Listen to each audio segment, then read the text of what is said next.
choke you down just like a pill.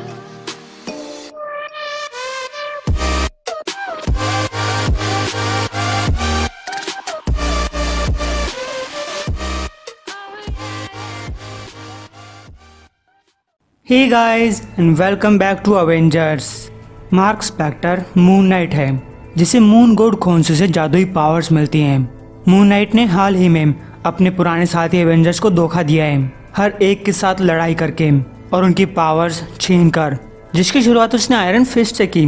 फिर doctor strange और black panther को हराने के बाद उसने घोस्ट राइडर की हेलफायर छीन ली और थोर का हैमर चुरा लिया।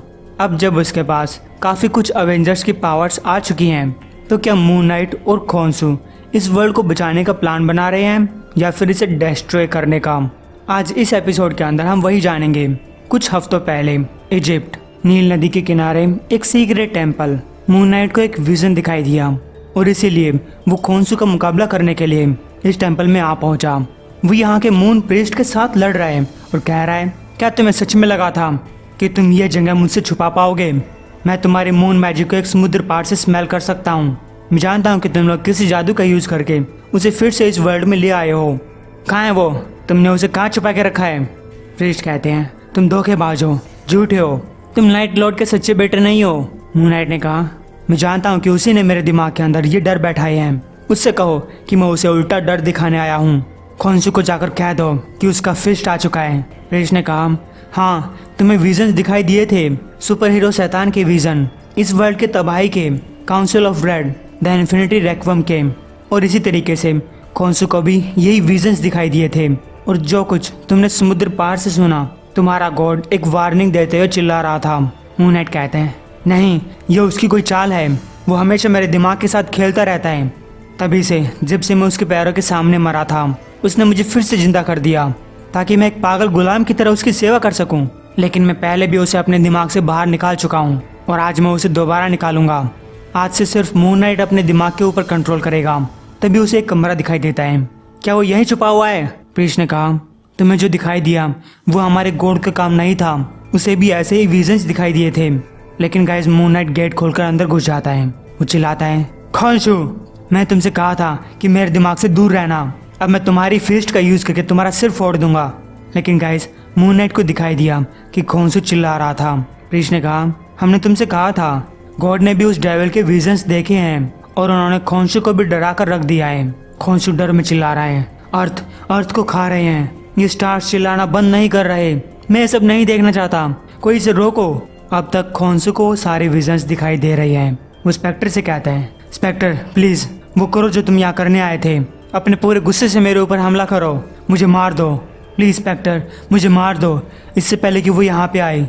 स्पेक्टर सोचता है, सालों तक मैंने अपने इस गॉड की आंखों में बहुत कुछ देखा है, गुस्सा, नफरत, क्रूएलिटी, दिमाग को तोड़ देने वाला पागलपन, लेकिन इतना डर कभी नहीं देखा।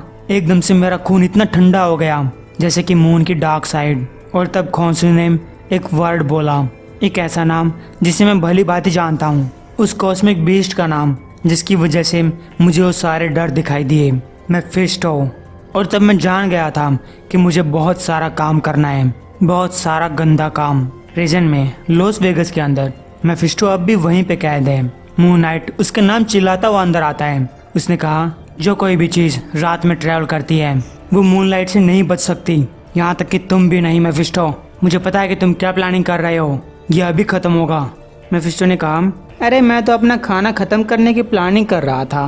पता है ना, खाना गरम गरम खाना चाहिए, तभी तो तुम्हारी आत्मा संतुष्ट होगी। क्या तुम और तुम्हारा वो कांप रहा चिकन गॉड मेरे साथ आकर खाना चाहेगा? मून नाइट ने कहा, उम्मीद है तुम्हें अपना खाना पसंद आया होगा, क्योंकि यह तुम्हारी जिंदगी का आखिरी खाना है। मेफिस्टो कहता है, अरे इतनी करीब मत आओ मेरे गुड नाइट। इन सलाखों को डॉक्टर स्ट्रेंज के मैजिक से बनाया गया है, द सॉर्सरर सुप्रीम के मैजिक से। मून नाइट कहता है, अब डॉक्टर स्ट्रेंज सॉर्सरर सुप्रीम नहीं है और मैं तुम्हारी सजा बदल रहा हूँ, तुम आजाद हो। मेफिस्टो ने कहा, अरे मैं तो ये सोच रहा था कि तुम मुझे ये बोलोगे गो टू हेल, क्योंकि तब काफी मजा आता। मून नाइट कहता है, नहीं, तुम फिर कभी हेल नहीं देख पाओगे, यू बास्टर्ड। तभी मेफिस्टो हमला करता है। उसने कहा, अगर तुम्हें लगता है कि मैं कमजोर हूँ क्योंकि मैं सलाखों के पीछे बैठा हुआ था, तब तुम्हारा वो पागल गॉड तुमसे झूठ बोलता आ रहा है। मून नाइट ने जवाबी हमला करते हुए कहा, मैं जानता हूँ तुम कमजोर नहीं हो, तुम गुप्त रूप से इस वर्ल्ड के अंदर काफी कुछ करा रहे थे, और वो भी सिर्फ अपनी सेल के अंदर बैठकर। मुझे पता है कि तुम कौन सी मारकाट प्लानिंग कर रहे हो, और मैं जानता हूँ कि इसे कैसे रोकना है। मेफिस्टो कहता है, ओह सच में? तो बताओ तुम कैसे रोकोगे? तभी कोई चीज मेफिस्टो की बॉडी के आर पार निकल जाती है, और गाइस ये म्योनिर था। मेफिस्टो की बॉडी एकदम से नीचे गिर जाती है। मून नाइट कहता है, मैं घोस्ट राइडर की हेल फायर का यूज करके इसकी बॉडी को जला दूंगा, और फिर आयरन फिस्ट की पावर से उस राख का चूरा बना दूंगा, और जो भी कुछ बच जाएगा उसे सोर्सर सुप्रीम की एन्चेंटमेंट का यूज करके कैद कर दूंगा। म्योनिर उन बचे कुछ हिस्सों को कॉस्मोस के अंदर मिलियन सालों तक दूर ले जाता रहेगा, और वो मेफिस्टो का अंत होगा। लेकिन तब खोंसू वहाँ पे आया। उसने कहा, तुम्हें पता है कि इससे मेफिस्टो का अंत नहीं होगा। तुम नहीं जानते कि चीजें मेफिस्टो के साथ खत्म हो जाएंगी, उसके इस वाले वर्जन के साथ तो नहीं। पहले ही मेफिस्टो के दूसरे वाले वर्जन्स इसके साथ काम कर रहे थे, और उनमें से कुछ 1 मिलियन साल पुराने हैं। मून नाइट ने कहा, अरे मैंने अपने दोस्तों को धोखा दिया, मैंने अच्छे लोगों के ऊपर हमला किया, उनकी चीजें चुराई, अब तुम मुझसे क्या करवाना चाहते हो? खोंसू कहता है, तुमसे कुछ नहीं, मैं वो सब खुद करूंगा। और तभी खोंसू थोर का हैमर पकड़ लेता है। इसके 2 हफ्ते के अंदर ही उसने मैनहट्टन की जगह पे नया थेप शहर बनाया। मून नाइट कह रहा है, उस पावर का यूज करके जो मैंने उसके लिए इकट्ठा की थी, उससे खोंसू के लिए ये सब करना कुछ ही दिनों की बात थी। उसने कहा कि इससे वो इस वर्ल्ड को अच्छी तरीके से डिफेंड कर पाएगा, आने वाले खतरे का सामना करने के लिए अर्थ को मजबूत कर पाएगा, और जिन्होंने हमारा साथ नहीं दिया उन्हें हमारे रास्ते में रोड़ा माना गया। कई सारे हीरोज को कैद कर लिया गया। कब्र के अंदर से मम्मीज निकलने लगी, और वो इस वर्ल्ड के अंदर कुछ खास जगहों पे पिरामिड्स बनाने लगी।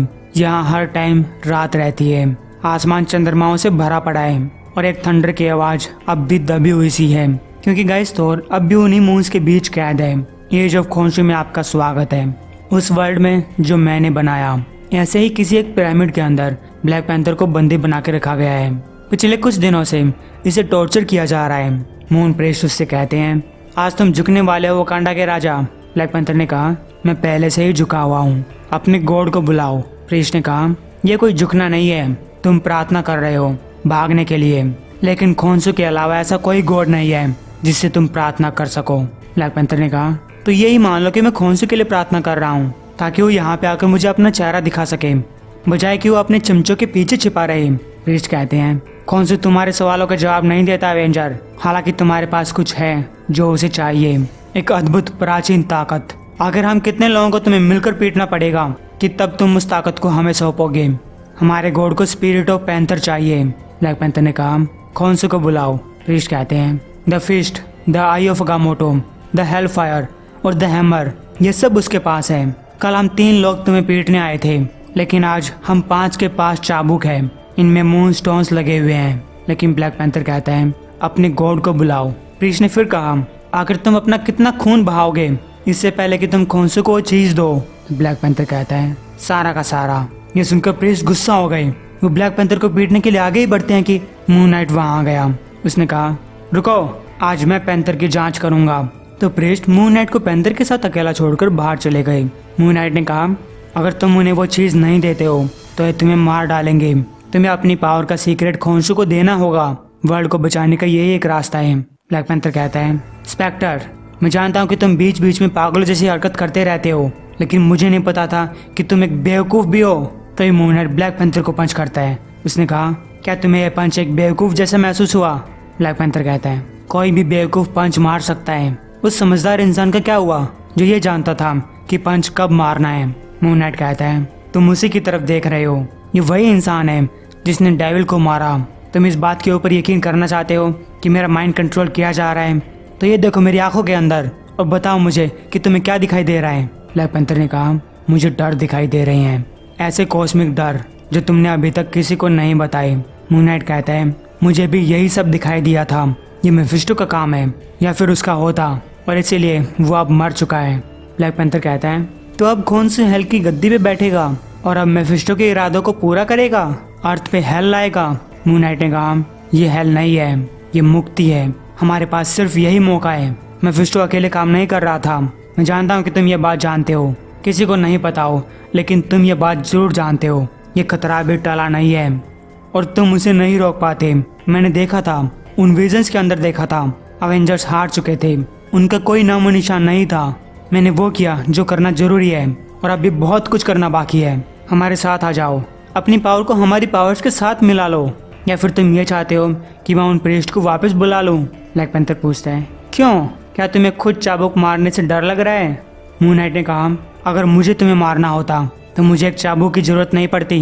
ब्लैक पैंथर कहता है, नहीं, तुम्हें तो सिर्फ एक जादुई क्रॉस की जरूरत पड़ती। तब मून नाइट अपने गले वाले क्रॉस को निकालता ही है कि वहाँ एक प्रीस्ट आ पहुंचा। उसने कहा कि हमें भगोड़े दिखाई दिए हैं। मून नाइट कहता है, शायद वो कैप्टन अमेरिका होगा जो अपने लिए परेशानी पैदा कर रहा है, मैं उससे निपटता हूँ। तो गाइस मून नाइट पहले वाले क्रॉस को हटाकर एक दूसरा क्रॉस अपने गले में डाल लेता है। ब्लैक पैंथर ने कहा, स्पेक्टर मेरी बात सुनो, अगर तुम मेफिस्टो के बारे में सब कुछ सही कह रहे हो, लेकिन वर्ल्ड को बचाने का ये कोई तरीका नहीं है। तुम्हें देखना होगा कि खोंसू पावर के लिए भूखा है और तुम पहले उसे इतनी पावर दे चुके हो जो किसी भी एक सिंगल बीइंग के पास नहीं होनी चाहिए। उसे यहाँ बुलाओ, हम दोनों उसकी आंखों में देखेंगे और हमें सच्चाई पता चलेगी। मून नाइट कहता है, मुझे भी पता है कि मैंने क्या किया है, काश कि कोई दूसरा रास्ता होता, लेकिन बाकी सारे रास्ते तबाही की तरफ इशारा करते हैं और मैं खोंसू के ऊपर अंधा यकीन नहीं करता। मैंने उसे सारी पावर्स नहीं दी हैं, हेलफायर की पावर अब भी मेरे पास है। तो गाइस मून नाइट चला गया और रास्ते में जाते हुए कह रहा है, हर बार जब मैं ऐसा करता हूँ तब मुझे बहुत दर्द होता है, एक ऐसा दर्द जो मेरी आत्मा को झंझोड़ कर रख देता है, लेकिन फिर भी नहीं रुकता। मैं कुछ ही देर के लिए ये पावर सहन कर सकता हूँ और फिर मुझे हेलफायर की पावर वापस क्रॉस के अंदर डालनी पड़ती है। पता नहीं हर एक घोस्ट राइडर इन सबसे पागल क्यों नहीं होता। ये तो मैं भी नहीं जानता कि मैं पागल नहीं हूँ, लेकिन मुझे जल्दी काम करना होगा।